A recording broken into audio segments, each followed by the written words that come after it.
What's going on, everybody? Mike Moreno here. Happy to join you this Tuesday, jumping into our live Q&A, which we do every Tuesday from 1 p.m. Eastern to about 2 p.m. Eastern. Today I'm jumping in at 1:30. I went live a little bit earlier to tell you about a 3-day challenge we just recently did and a 3-week mastermind, which is coming right up. And you can check both those things out in the Acting Business Mastery group on Facebook.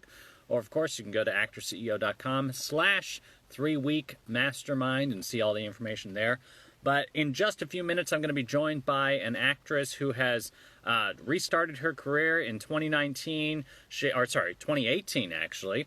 Restarted her career. She's been doing a lot of projects. She's got multiple projects in post-production right now. She's been on a number of sets recently, and she is going to be giving us her experience of being on set with COVID protocols that have been put in place to varying degrees, to be honest, on different sets. And she's going to be giving us her experience of what that was like, the certain things and procedures that she had to do, and what she thinks actors need to do to prepare themselves so that they can make the best decisions for them when it comes to working on these types of sets or choosing to go on certain projects, and of course the things they can do to keep themselves safe during this during these production times, right? So I think that's going to be very interesting. And of course, this comes to us from an article that she wrote in Patch.com, if I'm not mistaken. Yep, Patch.com, which you can go, of course, go check out, and I will we'll talk about it more in a minute. But I think that that's going to be a lot of great information, right? There's a lot of very important things that we need to be aware of that the industry is trying to put in place. I've spoken to actually an IATSE representative out in Hawaii, and I'll be posting that video on YouTube pretty soon, talking all about the protocols that IATSE has put in place and other productions have in order to ensure that there are certain things that actors can do safely and production crew also can do safely. Because remember, there's a lot of people involved in a production. Hey, what's going on, Aaron? Hey, Maureen, thank you so much for being here. We'll get you on in just a moment. There's a lot of people involved in a production, and there's a lot of space that is shared, and so you want to make sure that everybody is safe. You want to make sure that equipment and food and all sorts of things are handled and passed around in a safe way so that we can keep production going, right? This is the ultimate goal. We all want to be getting back to work on all sides of production. We all want to make sure that we can continue to work at a high level. And that requires cooperation, right, from everyone. So Maureen's going to jump in here in a minute. Fantastic. Maureen, I'm going to invite you on so that you can join me live. As long as you're on mobile, then we should be good to go. And I really can't wait to share this information with you, with all the viewers watching. If you have any questions or comments, you can drop them below. And if you're watching on the replay, you can drop your questions and comments below as well. Maureen, what's going on? How are you doing? I am so thrilled because I was an IGTV virgin until just this second. And I was panicking like, oh my God, am I going to get it on, get on and live? And here I am. So. You nailed it. You nailed it. Thank you so much for jumping on with us. And again, just to bring everybody up to speed, I got familiar with your experience on sets dealing with a variety of different kinds of COVID protocol, a phrase we'll probably all have to be very familiar with as sooner rather than later. But you've got an article out in Patch.com, which everybody can go check out, called Hollywood's Secret Semi-COVID Safe Film Sets. Right. And it's really detailing your experience Right. of working on projects recently, and your experience of dealing with the COVID protocols, and then your tips and advice for those who are working in production who choose to come onto sets or make decisions about projects they want to get involved in, and and how to do that safely and make sure that it works out for them. So get us up to speed here real quick, right? What are the, you recently jumped back into the acting game, which is fantastic, and then you've recently had an opportunity to work on productions that have instituted these protocols. So what has been your experience and what has stood out to you? Okay, well, the first thing I want to say is I am not an expert. My brother happens to be an infectious disease specialist, so I get input from him. I'm not an expert. And the second thing I want to say as a basic rule, if you do not feel safe, you are at risk because of health reasons, do not go unless you feel it's 100% safe. But it occurred to me that unless you're in the NBA or you've been a hermit your whole life, and you have since the pandemic started, and you have not left your home. I mean, I've met people that but I've heard about people that literally have everything delivered. If you're not, we're all semi-COVID safe. And so if you want to find the article with lots of detail, it's just Google semi-COVID safe. It's the first thing that pops up. I guess I coined the phrase, but anyway, you know, we're all semi-COVID safe, right? We go to the grocery store, we go out to eat outside, we pass people on the street, and then we've all had scary moments, right? We're like, you know, oh my God, did I get too close to that person? That person has their mask below their nose, you know, like, so when I decided to make that scary decision to like accept work, there were 4 jobs that had been backlogged because of the pandemic, and they were pushed back. And then finally the producers decided to, you know, get going. They're like, you ready to go? I'm like, yeah, I'm sitting here in my sweatpants, you know, yeah, I'm ready. So 2 of them were automatically really safe. One was a podcast in a studio. We all did it separately, and the actors were other places. And then one was a movie that I shot learning Filmic Pro, proud of myself for that, in my closet by myself, like 15 monologues, and the whole movie is like vignettes of monologues. So that was a no-brainer. But then I had to do a horror film. I got to do a horror film, very grateful. And I had to weigh my safety factor. And when I was at the audition, you know, one of the producers was going, this was way back, you know, he's like, I'm not going to make people wear masks. And I'm thinking to myself, yes, but no, like I try to be positive and bring in positive energy, but I want to see how this goes. And sure enough, by the time we were 2 weeks away from shooting, he's like super strict. Everybody had to get tested. We all agreed to isolate. And they were pretty safe, but there were moments where I was like, oh, this is, you know, edgy. And I did extra things to make myself extra safe. We were in a ghost town, so that was kind of safe. We had a small crew, that was kind of safe. But we were shooting in a room with low ceilings, you know, and so every time there was a break, and the actors are the most vulnerable, right? So every time there was a break, I left the room. I had a face shield mask. That's where that picture's from. I did a selfie of like, I can't believe. I didn't touch the snack bowl. You know, I didn't let the hair and makeup people touch me because they weren't wearing the right kind of mask. They were wearing cloth masks. The other weird part is, you know, as the actor, I mean, for me personally, I don't want to be the bad guy. You know, I want to be the person that people want to work with again. But sure. I had to advocate for myself. I had to pull the AD aside. You know, they love being the bad guy.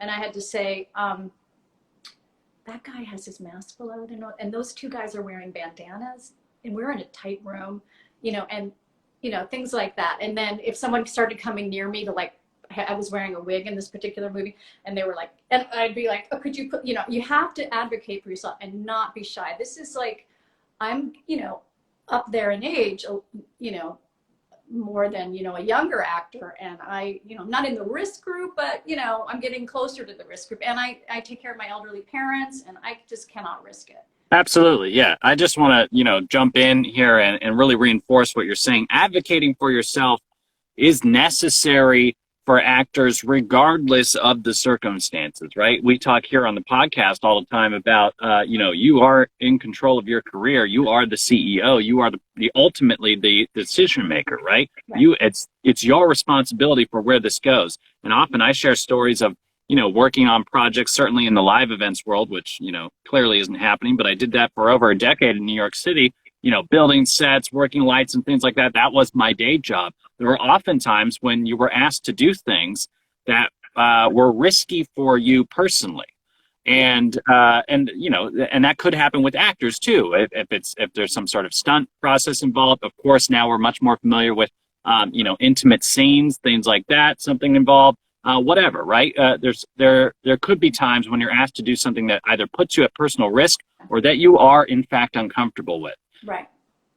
No one cares about your business as much as you do, right? So if you do something that either you're uncomfortable with or does put you at personal risk, and tomorrow is when you're, you know, going to reap the consequences essentially of that risk. Like, for instance, if you lift something, you hurt your back on this job, well, this job's done today, but tomorrow you got to get another job and now you can't work, right? So this job doesn't care about tomorrow's job.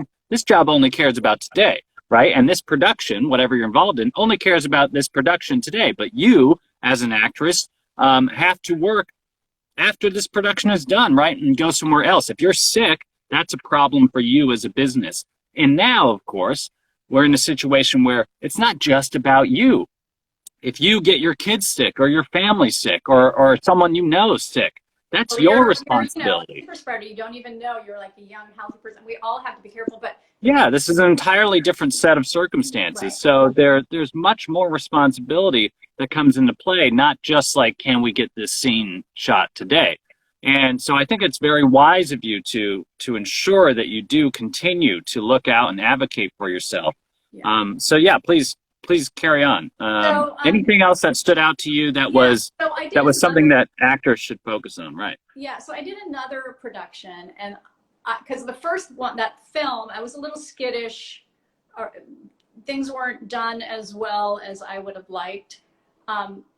But the second project I did that was, more risky was, it was a TV for streaming, a guest spot on a TV show.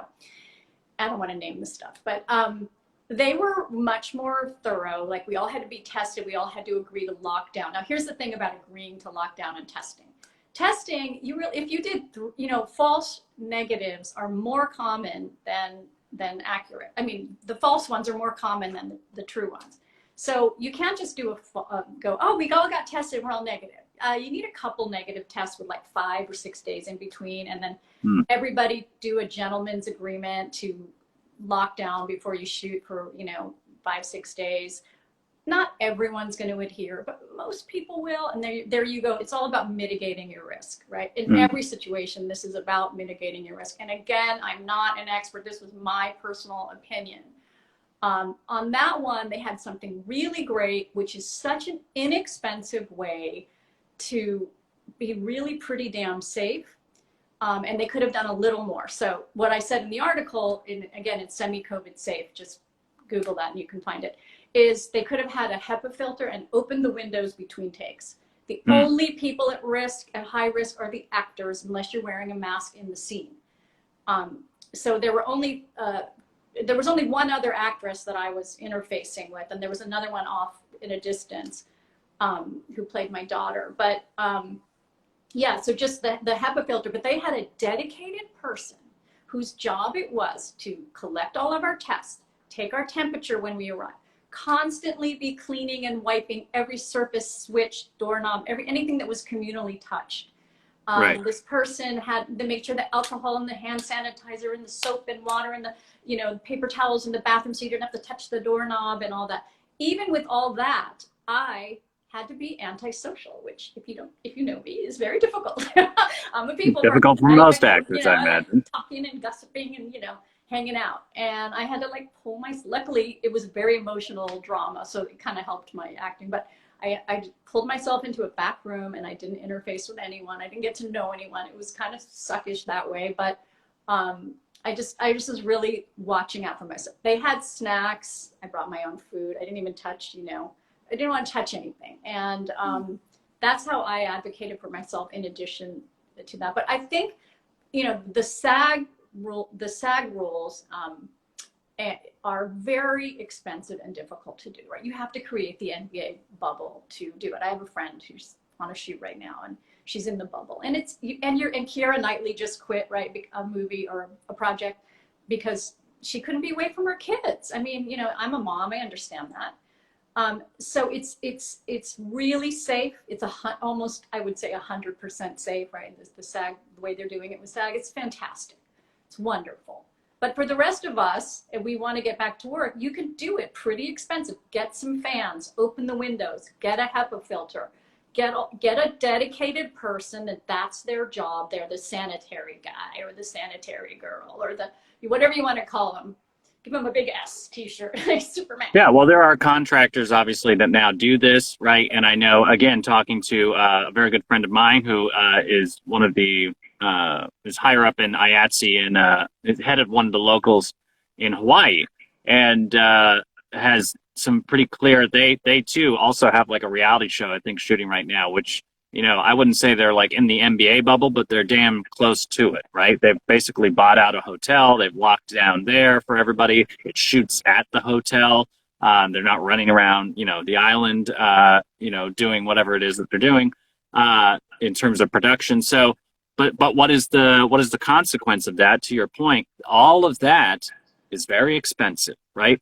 We all know that it is costly to do any sort of film or television production already, and then you add these protocols on top of it.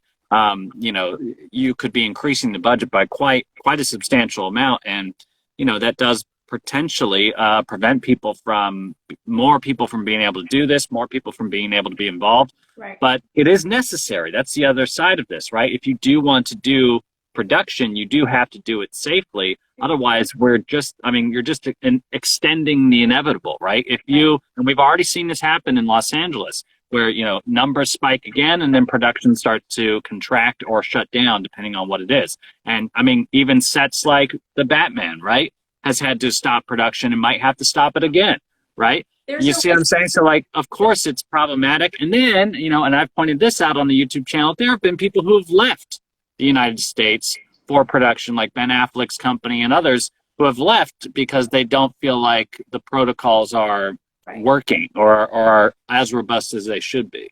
Or because we have no national plan here in our country, it's safer in other countries to work. It's my point is the danger that all the other things that can happen, that have happened because everyone's locked down, right? The economic loss, you have domestic violence is up, suicide is up, depression is up. There's all these other things, like other health issues besides COVID are up. People aren't taking care of their health. So my personal feeling is we have to get back to work. How can you mitigate risk? How can you be extra paranoid and careful, but yet get back to work? So I literally I make sure I communicate with the producers ahead of time. So I just got asked to do a tiny little thing in the same film, to playing two roles, because you won't recognize me in the one. I totally don't look like myself. So I'm playing this other little role, and I just was like, again, I have to be the bad guy. I'm like, so for this one, I cannot do my own hair and makeup because it's like period piece. Again, I don't want the makeup and hair people wearing cloth masks like they were last time. I want them in a medical grade mask. I want them in a face shield if they're going to get near me. I'm sorry, but that's, so yeah, it's amazing though, when I went for one costume fitting, and this is on a low, $1.3 million budget movie, not a huge movie. We had these shoe things that sterilized your shoes, and they were pretty. And it's not that expensive to be semi-COVID safe. Creating the bubble is, look, the NFL is not didn't have like the NBA type bubble, and people got sick. So there is risk. There is risk. But I feel like the risk of the harm that locking us down, stopping our lives completely is over long term is far more dangerous. Well, and I think, and I've had this conversation again a number of times, and with theaters as well. I think that there are paths forward, and the unions certainly are working hard to figure out some paths forward. All of this ultimately is experimentation to some degree. We aren't 100% sure about anything 100%, right. But we're going to make our best effort, and we're going to do absolutely the best we can to ensure that everybody is safe as we come to better and better agreements and better protocols for this setup that we have now. And you, I think, lay out, again, in your article on patch.com, for those who want to check it out, is, I think you lay out some protocols that at least the actor can pay attention to. There you go. Semi-COVID. Look at that. You got it all set, ready to go. Semi-COVID safe. Check it out and read the article, because Maureen does point out a lot of fantastic points that, again, the actor can take control over. And there's advocacy. There's certain things that you can do, as you mentioned, like bringing a lot of your own equipment, some of your own food, of course, taking care of yourself in terms of your distance with other people. And then, of course, asking for certain things like dealing with hair and makeup, like dealing with being able to get out in between takes and out of that airspace and other things. Some of the stuff that, you know, I think I even forgot to mention in the article, but like some of the production did, you know, really creative, nice things. Like there was, you know, I mean, the temperature guy every morning, not that that really tells you anything because you could be contagious for 48 hours, you know, before you spread fever. Anyway, but they would put safety reminders under the door every night just to like lock it in every day. You know, the safety meeting that you have every day, please, producers, please remind the crew that the actors are the ones at risk. We are the ones without our masks. And, you know, if you're acting, you're spitting, you know, you're yelling, you're crying, whatever it is, you're emoting and air particles are coming out. So, you know, another thing you can do that, you know, I thought of later was if you know who your acting partner is, let's say you have a scene with just one person, have a conversation, call them up and talk and come to an agreement and say, can we, you know, lock ourselves down and you know, really be safe. What are you doing? Here's what I'm doing. You know, I have 2 kids, but they're gonna you know, I'm gonna do this. Like, and you can sort of feel better. And just know that I didn't write the article until I waited the 2 weeks. I was a little worried afterwards, like because I was a tiny bit exposed in that low ceiling room, but it was okay. I mean, everyone had gotten tested, but like I said, it wasn't 2 tests with some time in between, and you know, but it was pretty safe, semi-COVID safe. Right. Well, again, I appreciate you writing the article, certainly, and I appreciate you sharing this information. And I appreciate you, you know, being bold enough to, you know, step out and say, like, here are the things that are working, but also here are some things that could use some improvement as we move forward. And I think, you know, there's a lot of folks out there that are just as anxious as you to get back to production, get back to working, get back to employing all the folks that make this wonderful industry something truly spectacular. But we, you know, cutting corners is not going to get us there in the long run. It's just, it ends up being much more tragic and puts you in the position that you didn't want to be with in the first place. You need to budget. I think, yeah. You need to budget for that person, that dedicated person, the safety girl, the safety guy, whatever you want to call them, sanitary man, you know, whatever. To, you know, really be, they have to be strong and they have to be, you know, incredibly detailed to watch out. They have to just be on germ patrol, you know. Yeah, and this is part of, you know, like it or not. Yeah, like it or not, this is part of the world that we live in at the moment, right? It doesn't necessarily mean it'll be this way forever, but it's certainly going to be this way for a while. So, you know, similar to like self-tapes or something. If someone's like, oh, well, I don't want to be, you know, why is the actor, you know, the DP and the director of this thing, and why do I have to do X, Y, Z? It's like, wait a second, this is the world we live in. You can either evolve or you can not be involved. Right. Right? So, you know, same with production. As a side note, I had so much fun on that one project where it was so much work. I was sweating. I was in my closet. You know, the director was in London. The cinematographer was in Hollywood. You know, everybody was watching on a Zoom, and I'm in my closet doing all these monologues. And I posted some of them on my Instagram, which is at MAUREEN KEDES. But it was just, you know, at first I was so reticent, but I learned so much. The cinematographer really helped me. Isn't my lighting nice right now? Mm-hmm. Yes, yes. See, I learned something. So, you know, just I always try to say, have a positive attitude. And, you know, same goes for when you advocate for yourself, be positive about your safety. And, you know, you can frame it in a way where you can be strong and running your business, you know, CEO of your own brand, but at the same time, be nice and elegant about it. Of course, right? Because you're doing this because you're passionate about it. You know, everyone else is passionate about this, and you're doing this because you want not only this project, but everybody to succeed in whatever they continue to do, right? Because that just means that there's more for everyone else.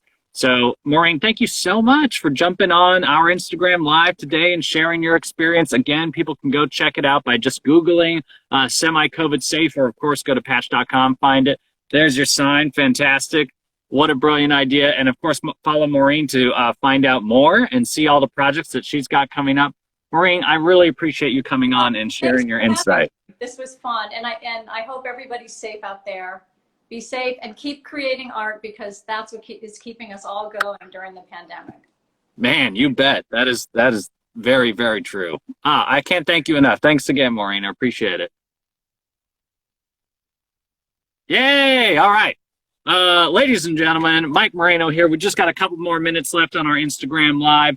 Thank you for being here. I'm going to jump out of here into the Self-Tape Mastery group just after this. Give them some time for some Q&A. If you are part of the Self-Tape Mastery group, you can join me and ask questions and sort of bring up some topics and issues, things you want to discuss when it comes to self-tape and improving that process. I really appreciate Maureen coming on. You know, for those of you just joining, you can watch it, of course, on IGTV. If you're watching on the replay, shout out replay. Let me know that you're here. And yeah, I can't wait to share this, share this interview, and I'm glad everybody got a chance to check it out. Working safe is really important, whether it's in regards to COVID protocols or anything else. You have to advocate for your own safety, for your own comfort, right? You also want to make sure that you're doing stuff that you are comfortable with, whether it comes to health, whether it comes to mental health, whether it comes to physical interaction and physical activities, right, on set or in some sort of production. But you really are the only person who cares about your business, is you. And you are in it for the long run, so you got to make sure that you always keep that in mind. But I appreciate Maureen coming on, and I appreciate all the actors and other production folks out there doing everything they can to keep these production sites safe and actually help us all get back to work and really work in a really strong way. And yeah, keep pushing forward. Thank you guys so much for being here. If you have any questions or comments and you're watching on the replay, you can drop them below. Of course, I'll come back and check them out. And if you want to jump into the Self-Tape Mastery group on Facebook and join me in just a minute, I'm going to be having a conversation in there as well. Thanks, guys. I appreciate it. I'll